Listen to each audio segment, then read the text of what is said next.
Bismillahirrahmanirrahim.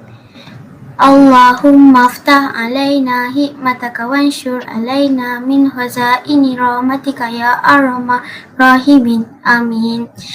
Assalamualaikum warahmatullahi wabarakatuh. Nama saya Afaf Damia Yasmin binti Saiful Fahmi daripada kelas 4 Ibnu Sina selaku moderator pada usaha minggu ini. Apa khabar kawan-kawan? Saya harap semua berada dalam keadaan yang sihat dan ceria selalu. Dalam usaha kali ini, kita akan bersama seseorang untuk menyampaikan sedikit perkongsian ilmu berkenaan dengan topik kemerdekaan berlandaskan syariat Islam. Seperti yang kita semua ketahui, tidak lama lagi negara kita yang tercinta, Malaysia, akan menyambut ulang tahun kemerdekaan yang ke-64. Pejam celik, rupanya dah 64 tahun negara kita mencapai kemerdekaan.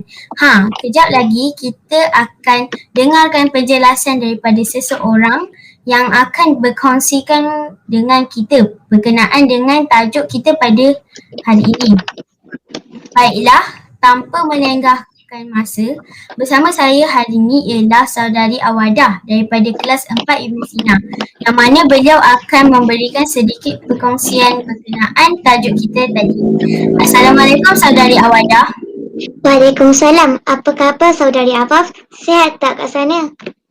Alhamdulillah, saya sihat-sihat saja di sini. Bagaimana pula dengan keadaan saudari Awadah di sana? Alhamdulillah, saya pun sihat saja di sini. Saudari Awadah dah ready ke tu? Saya dah ready daripada semalam lagi. Baiklah kawan-kawan sekalian, saya mempersilakan saudari Awadah untuk meneruskan perkongsiannya mengenai topik kita pada minggu ini. Silakan saudari Awadah. Terima kasih saudari Afaf. Assalamualaikum warahmatullahi wabarakatuh. Bismillahirrahmanirrahim. Allahumma yassir wa la tu'assir. Semoga Allah mempermudahkan perkongsian ilmu kita pada hari ini. Terlebih dahulu saya ingin memperkenalkan diri saya. Nama saya Iris Awadah binti Abdul Rahim daripada kelas 4 Ibnu Sina. Baiklah, sebelum kita meneruskan perbincangan kita pada hari ini, apa kata kalau kita berselawat ke atas junjungan kita, Nabi Muhammad SAW. Jom kita selawat sama-sama. Allahumma salli ala Sayyidina Muhammad wa ala Sayyidina Muhammad. Baiklah, seperti yang kita semua tahu, tajuk kita pada minggu ini ialah kemerdekaan berlandaskan syariat Islam. Pasti rakan-rakan dan pendengar di luar sana tahu yang bulan Ogos adalah bulan kemerdekaan bagi negara kita. Menurut Kamus Dewan, maksud merdeka adalah bebas, lepas, berdiri sendiri atau tidak bergantung pada yang lain. Malaysia ialah sebuah negara yang merdeka lagi berdaulat, ya kawan-kawan. Tanggal 31 Ogos ini, Malaysia bakal menyambut ulang tahun kemerdekaan negara yang ke-64. Keamanan dan kesejahteraan dicapai oleh rakyat Malaysia haruslah disyukuri dengan baik. Ini kerana ramai yang di luar sana cemburukan Malaysia yang mempunyai pelbagai bangsa, agama dan budaya. Malaysia adalah contoh sebuah negara yang aman dan makmur. Ini semua disebabkan rakyatnya mengamalkan sikap toleransi antara satu sama lain. Sebagai penduduk negara yang bertuah ini, marilah kita bersyukur kerana telah dikurniakan nikmat kemerdekaan, keamanan, kesejahteraan dan kedamaian supaya nikmat itu berkekalan. Ini berdasarkan firman Allah dalam surah Ibrahim ayat 14. Jika kalian bersyukur, nescaya akan kutambah nikmatku pada kalian. Dan jika kalian mengingkari nikmatku, maka pasti azabku sangat pedih. Memaknai erti kemerdekaan itu sendiri. Kemerdekaan adalah satu bangsa atau umat mendapat kebebasan daripada sebarang bentuk penjajahan dari segi jasmani maupun rohani. Bersyukurlah hari ini kita boleh bangun daripada tidur dengan tenang, berpakaian kemas, berkereta ke pejabat, bekerja dalam hembusan penghawa dingin dengan selesa dan pada petangnya balik ke rumah bertemu insan tersayang. Keselamatan dan kedaulatan negara dijaga dengan sepenuh hati. Jiwa raga oleh pihak berkuasa dan semestinya tanpa mereka, lelah kita tidak mungkin setenang ini. Makan kita tidak mungkin senikmat ini. Saudari Awadah, boleh saya tanya sedikit soalan? Banyak soalan pun tak apa-apa, silakan. Saya nak tanya, apa tema kemerdekaan Malaysia tahun ni ya? Oh, kalau saudari Afaf dan kawan-kawan nak tahu, tema kemerdekaan negara kita pada tahun ini ialah Malaysia Prihatin. Bertemakan Malaysia Prihatin adalah menjadi satu kewajipan bagi orang Islam untuk sentiasa mengambil berat antara sesama manusia, tidak mengira bangsa atau agama seorang itu. Firman Allah di dalam surah Al-Hujurat ayat 13. Wahai manusia, sesungguhnya kami menciptakan kamu dari seorang laki-laki dan seorang perempuan dan menjadikan kamu berbangsa-bangsa dan bersuku-suku supaya kamu saling kenal mengenal. Sebagai umat Islam dan warga negara yang merdeka, hendaklah kita terus berusaha mempertahankan nikmat kemerdekaan ini dengan memelihara keharmonian serta perpaduan rakyat majmuk, berbilang kaum, bangsa, budaya, pegangan, juga adat resam. Beruntunglah umat Islam yang beriman jika mengisi dan memanai erti kemerdekaan ini dengan acuan dan panduan ajaran Islam, kerana sempurnanya landasan syariah Islam telah mencukupi seluruh aspek kehidupan manusia. Malah sikap prihatin terhadap orang lain juga turut dikaitkan dengan iman. Ia bukan sekadar berlegar dengan dalam topik perbincangan berkaitan akhlak, tetapi dikaitkan dengan iman yang termasuk dalam perkara akidah. Rasulullah SAW membuktikan kepentingan sikap prihatin terhadap orang lain sebagai salah satu cabang iman. Daripada Abu Hurairah, katanya Rasulullah SAW bersabda, iman itu ada 70 atau 60 cabang lebih. Yang paling utama ialah ucapan La ilaha illallah.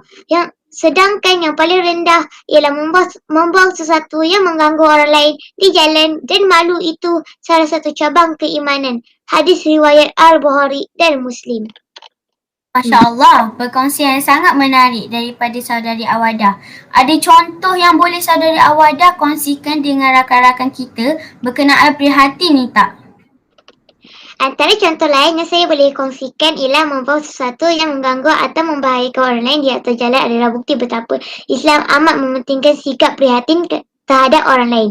Lihat pula orang sekeliling kita. Mungkin ada jiran menghadapi kesulitan, maka kita boleh bertanya khabar keadaannya. Ada ketikanya kita bertemu orang meminta sedekah. Jadi, hulurkan sesuatu mengikut kemampuan diri.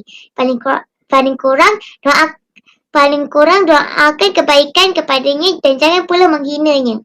Anak yatim juga tidak boleh dipinggirkan. Bagi golongan yang berkemampuan, anjurkan program bermanfaat untuk golongan itu bagi menggembirakan hati mereka. Ketika menggunakan tanda sawam, misalnya, jaga kebersihan kerana tempat itu akan turut digunakan orang lain. Begitu juga ketika berada di restoran, jangan merokok kerana ia mengganggu orang lain yang sedang makan. Apatah lagi jika ada kanak-kanak atau bayi. InsyaAllah, perkongsian yang sangat menarik daripada saudari Awadah. Ada contoh yang boleh saudari Awadah kongsikan dengan rakan-rakan kita berkenaan prihatin ni tak?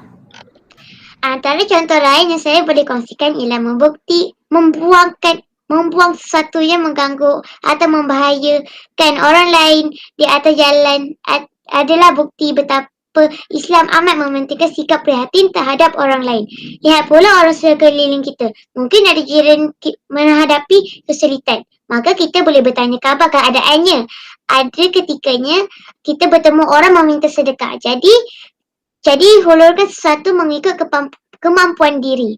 Paling kurang doakan kebaikan kepadanya dan jangan pula menghinanya. Anak yatim juga tidak boleh dipinggirkan. Bagi golongan yang berkemampuan, anjurkan program bermanfaat untuk golongan itu bagi menggembirakan hati mereka. Ketika menggunakan tandas awam misalnya, jaga kebersihan kerana tempat itu akan turut digunakan orang lain. Begitu juga ketika berada di restoran, jangan merokok kerana ia mengganggu orang lain yang sedang makan, apatah lagi jika ada kanak-kanak atau bayi. Alhamdulillah, sangat terang dan jelas perkongsian yang saudari Awadah berikan. Rasa tak sabar pula saya nak sambut Hari Kemerdekaan pada 31 Ogos nanti. Saya pasti saudari Awadah, rakan-rakan dan juga para guru kita ada perasaan yang sama kan? Okeylah kawan-kawan, kita telah pun berada di penghujung rancangan Usrah Seri Puji ini. Amin. Terima kasih saudari Awadah atas perkongsian ini. Sekian sahaja untuk Usrah pada hari ini. InsyaAllah nantikan usrah mingguan pada minggu hadapan pula dengan topik yang berbeza, moderator yang berbeza dan penceramah yang berbeza.